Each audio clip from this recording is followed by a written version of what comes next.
Bonjour, bonjour à toutes et à tous. Bienvenue sur KTV, Kwezi FM, le 106.9 pour un temps de parole toujours en direct, à la radio et à la télévision. Qu'est-ce qu'il aurait aimé être là avec nous ce matin? Qu'est-ce qu'il aurait aimé vivre cette départementalisation? Lui qui s'est tant battu, lui qui a tout donné, lui qui a donné une grande partie de sa vie pour qu'aujourd'hui on puisse vivre, ce que l'on vit aujourd'hui. Ils sont pas tous là, mais elle les représente, les enfants de Bamana, et Dieu sait qu'il y en a beaucoup. Elle est avec nous, on va lui dire bonjour. C'est Sitina Bamana. Sitina, bonjour. Bonjour. Merci d'être là en ce jour si particulier. 11 ans que votre papa est parti. Pardon, mais aujourd'hui je veux dire notre papa. Si vous y voyez pas d'inconvénient, c'est le papa de tous les Mahorais. On va parler des hommages qui vont être rendus par votre famille aujourd'hui et dans les jours à venir.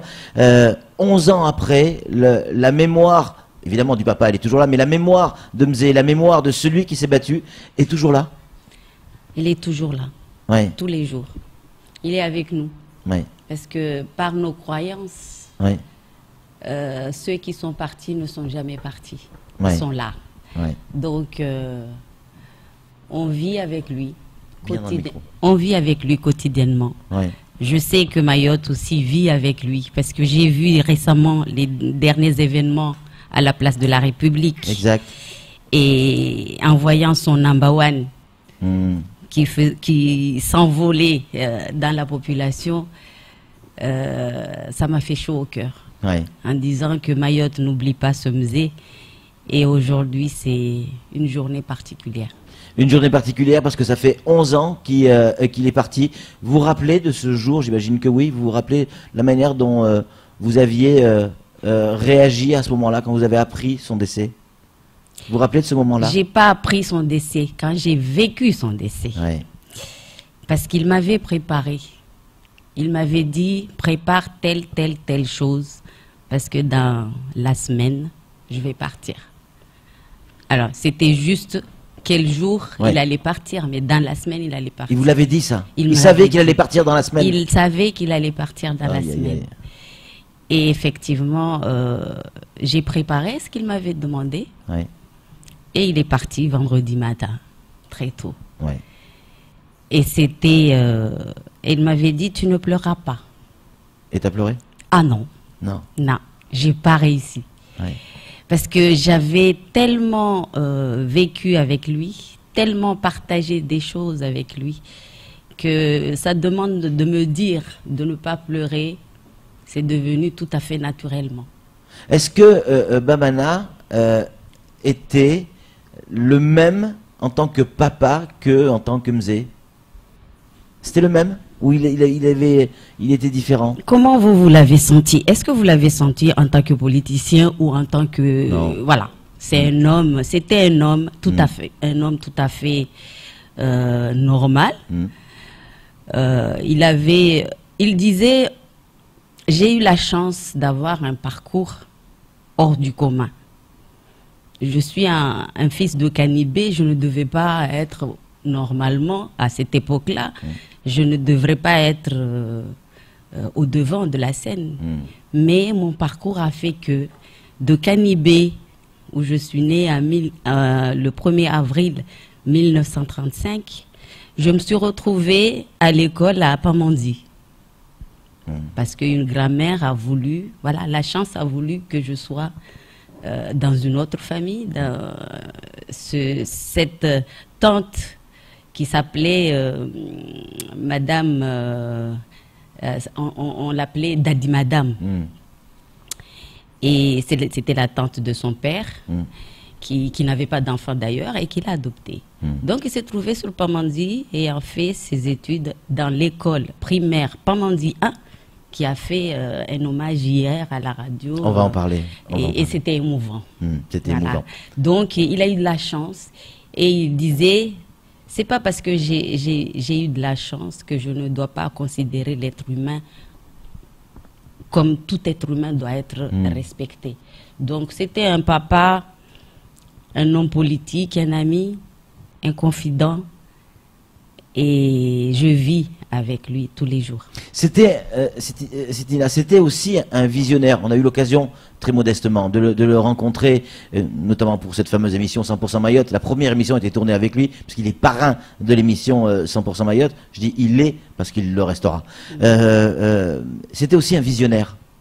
Il arrivait à se projeter, et non pas à voir dans l'avenir, mais à imaginer ce qui allait se passer. Vous l'aviez senti comme ça, vous aussi? Oui, on partageait beaucoup de choses, je vous ai dit. Oui, hein. oui. Et quand il m'appelait le matin, à 5 heures du matin, pour me dire « Lève-toi et va faire ta prière Ouais. ». Et quand il m'appelait un vendredi pour me dire « Je t'attends demain », et même des fois il ne m'appelait pas, mais il sentait. Il me disait quand j'arrivais, je sentais que tu allais arriver. Et il se trouve que quand moi je pensais à lui, soit il était tout proche, soit on allait se voir. Ouais. Donc, non, tout ce qu'il m'a dit, je l'ai vécu. Ouais. Et tout ce qu'il a prédit, il avait ce don de prédire les choses. Et il me disait, peut-être toi tu me ressembles un tout petit peu, mais pas tout à fait. D'ailleurs, en regardant parmi nous, c'est un chien qui a pris le côté politique. Oui, c'est vrai. Moi, je reste le côté Enfin, il y familial. a un faux air, hein, quand même. Quand on vous regarde, Ah oui, c'est vous vrai. ressemblez bien à votre sœur. Hein. Ça, c'est vrai. sûr. Hein. Il y a même quelqu'un qui vous a confondu tout à l'heure. Tout le temps, on m'appelle Madame le maire. Ah bon? Non, je suis pas Madame le maire. Comme quoi, on peut être maire sans être élu. Hein. Ou je suis Madame le maire, la grande sœur de Madame le maire. Ah oui, alors respect. D'accord. Samuel Bocher, le rédacteur en chef de France Mayotte Matin, une question à vous poser. Moi, quand je regarde Mayotte, hein, à chaque fois que je me déplace, je ne peux pas m'empêcher de penser à lui, puisque il suffit de regarder une école, une route, un bâtiment public pour savoir que Younoussa était derrière ça. Aujourd'hui, s'il était encore vivant parmi nous, moi j'ai le sentiment qu'il serait en colère de ce qu'il pourrait voir. Parce que la départementalisation dont il a rêvé, c'est pas celle qu'il a imaginée. Et que s'il était là, il bataillerait encore pour essayer d'améliorer les choses. C'est pas votre sentiment aussi à vous? Il bataillerait, mais il ne serait pas en colère. Parce que c'est quelqu'un qui refusait d'être en colère. Il comprenait. Il disait que ce que eux ont eu la chance de faire, c'était possible de le faire. Mais peut-être à la départementalisation, les lois allaient changer, forcément. Donc, forcément, on n'aurait pas peut-être la facilité que eux ils ont eu pour faire avancer les choses. Il bataillerait parce que effectivement, on sent qu'il n'y a pas une volonté politique. Et là, je pèse mes mots. Politique de tous sens. Je ne dis pas seulement politique Politicienne. de l'État. Ouais. C'est politique même au niveau local. Les acteurs politiques aujourd'hui ne nous donnent pas une visibilité de ce que Mayotte d'aujourd'hui et Mayotte de demain d'ailleurs. Parce que pour qu'on puisse avoir une visibilité, pour que la population puisse espérer, il faut que les gens qui sont dans les manettes aujourd'hui puissent nous donner cette vision. Et malheureusement, on ne l'a pas encore. On n'a pas cette vision. Et moi, je pense que s'il était là, dans son lieu de Ouroveni là-bas, il dirigeait aussi. Donc, quand je voyais que tous les jeunes hommes politiques allaient là-bas, donc forcément, la bataille continuait. Donc, il aurait continué la bataille. Allez-y, Sam, je vous en prie. Je vais dire quelque chose qui n'engage que moi. Oui. Mais ça fait 11 ans qu'on ne rend pas hommage au Mzé. Qu'il n'y a pas un homme politique, une huile, qui a un discours prononcé pour le Mzé. Et j'ai envie de dire que c'est parce qu'ils ont honte de ne pas être à sa hauteur. Mais ils continuent et ils persistent à ne pas vouloir lui rendre hommage. C'est triste. On n'a pas à avoir honte. On ne peut pas être à sa hauteur. Il est unique.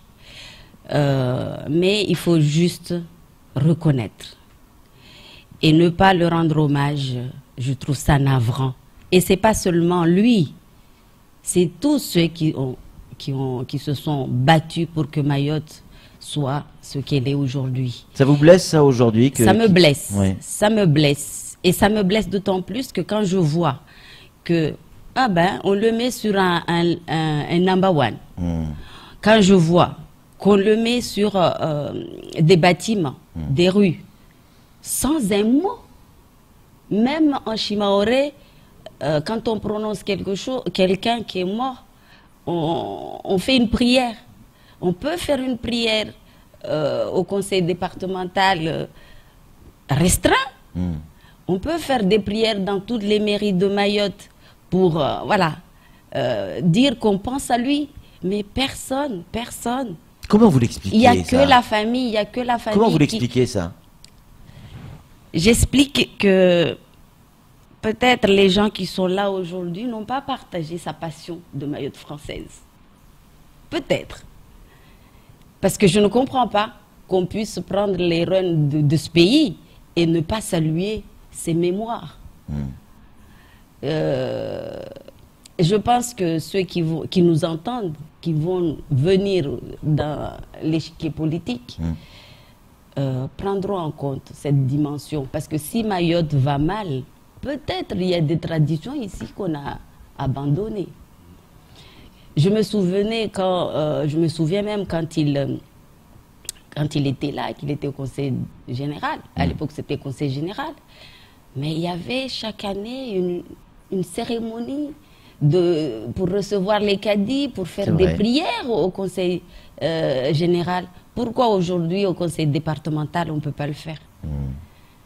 Si on ne peut pas le faire dans le cadre en disant que c'est un lieu public laïque, on peut considérer comme ça, mais on peut le faire à la place de la République. Bien sûr. On peut le faire à la mosquée. Vous voyez, c'est la volonté qui manque et je leur dis, n'ayez pas honte, ne vous sentez pas, comment dire, rabaissé parce que on pense à quelqu'un et on reconnaît, même si on n'a pas partagé les mêmes idées, mais on reconnaît son action parce que son action, comme vous dites, ça se voit partout. Et si on le met sur des bâtiments ou sur des rues, c'est parce qu'on a reconnu son action. Alors, pourquoi ne pas en parler et ne pas prier pour eux? Sitina, Younoussa Bamana, c'était aussi un homme qui aimait la terre, qui aimait cultiver, qui aimait l'agriculture. C'était sa vie. Quand on a pu le voir chez lui là-bas avec ses citronniers sans pépins dont il était si fier. Pourquoi cette passion pour la terre, celle qu'il a voulu défendre? C'était pas seulement une passion pour la terre, c'était un homme de passion. Ouais. Tout ce qu'il entreprenait, c'était passionnant pour lui. Ouais. Quand il était dans sa famille, c'était passionnant. Ouais. Quand il était dans son conseil général, c'était passionnant. Je tiens à dire toujours conseil général, parce que lui, c'était conseil général. Quand il était dans son agriculture, c'était passionnant. Parce que c'était un homme de passion. Et quand il était convaincu de quelque chose, ben, il le faisait en son âme et conscience. Et il le faisait partager, parce que c'était un instituteur. Ouais.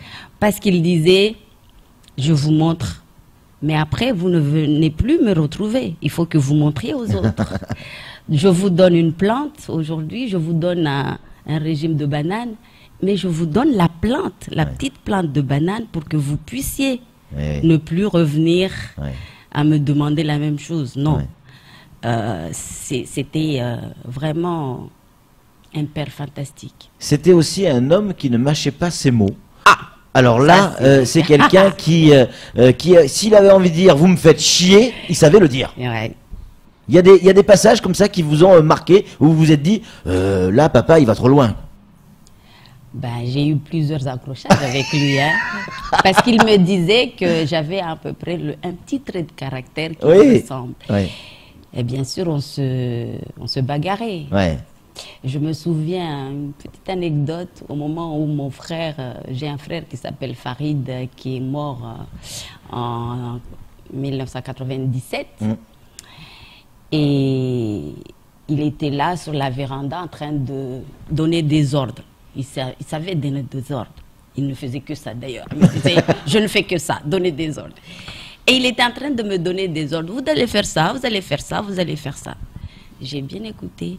Et puis je dis, monsieur mon père, aujourd'hui vous ne donnez plus d'ordre. Vous allez vous asseoir là et laissez-nous faire. Ouais. Parce que si vous ne nous laissez pas faire, on ne saura jamais donner des ordres. Et du coup, il se retourne vers ma mère et puis dit, bon, la place est prise.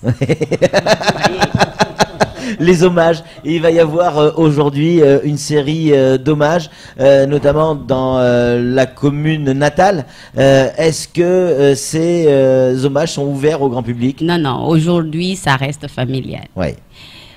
Hier, une école a voulu, parce que cette école a travaillé l'année dernière sur son... Pendant un an, ils ont travaillé. Oui, ils ont travaillé pendant un an. Ouais. Pour chercher qui était ce monsieur, qu'est-ce qu'il a fait, Ouais. et on a voulu, bon, terminer par... normalement, on devrait faire l'émission aujourd'hui, mais bon, comme il n'y avait pas de place, on remercie quand même Mayotte Première de nous avoir donné... Pas de problème. Voilà, les élèves ont pu exposer leurs travaux hier, donc ils ont fait un lancement des hommages. Aujourd'hui, je vous remercie de nous donner cette parole pour continuer. C'est nous qui sommes honorés de vous recevoir. La famille Mayotte comprendra que la famille a besoin de commencer tout seul ses prières. Bien sûr. Et puis le 29 et le 30, là, c'est ouvert à tout le public. Ça sera où exactement? Et ça sera à Kanibé. On fera une conférence Vie de Bamana. La vie de Bamana. Ouais. Nous allons tous penser à lui, dire, rire, manger, visiter son mausolée. Parce que la préfecture a construit cette mausolée, ce mausolée à Kanibé, et nous remercions, et c'est notre façon de remercier l'État qui nous a accompagnés dans ce projet. Dernier petit message. Si il était là avec nous, si vous aviez la certitude qu'il vous entendait là maintenant, ce qui est probablement le cas du reste, qu'est-ce que vous aimeriez lui dire là, aujourd'hui, en ce 11e anniversaire de sa disparition? Quelle phrase, quel mot, quel message vous aimeriez lui faire passer? Qu'est-ce que vous ne lui avez pas dit du temps où il était vivant que vous oseriez le dire aujourd'hui? Je ne lui ai pas dit suffisamment, je t'aime. Mayotte t'aime. Et je pense que je vais lui remettre ce qu'il m'a dit. Si tu crois à quelque chose, fonce, fais-le. On va te critiquer, mais tu as ta conscience pour toi. Tu fais ce dont tu as envie de faire et tu crois que ça sera profitable pour toi et pour tout le monde. Sitina, merci infiniment d'être venu sur ce plateau. Plein d'émotions ce matin. C'est tout pour ce temps de parole. Tout de suite, la suite de nos programmes. Merci.